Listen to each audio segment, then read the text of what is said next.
জানেন কি বিশ্বের কোন দেশে সবচেয়ে বেশি মসজিদ রয়েছে? উত্তর কোরিয়া এবং ভুটানে কোনো মসজিদ নেই, যেখানে ইয়েমেন আনুমানিক 50,000 মসজিদ নিয়ে দশম স্থানে রয়েছেন। মরক্কো প্রায় 52,000 মসজিদ নিয়ে নবম স্থানে রয়েছেন। ইরান প্রায় 58,000 মসজিদ নিয়ে অষ্টম স্থানে রয়েছে। তুরস্ক আইকনিক ব্লু মসজিদ সহ প্রায় 82,000 মসজিদ নিয়ে সপ্তম স্থানে রয়েছেন।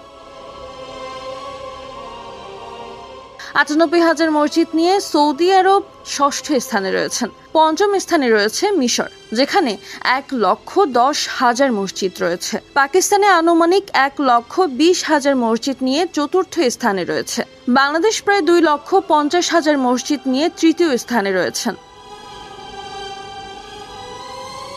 যেখানে ভারত আশ্চর্যজনকভাবে প্রায় 3 লক্ষ মসজিদ নিয়ে দ্বিতীয় স্থানে রয়েছে, যদিও এতে হিন্দুদের সংখ্যাগরিষ্ঠতা রয়েছে। ইন্দোনেশিয়া বিশ্বের সর্বাধিক প্রায় 8 লক্ষ মসজিদ নিয়ে প্রথম স্থানে রয়েছেন।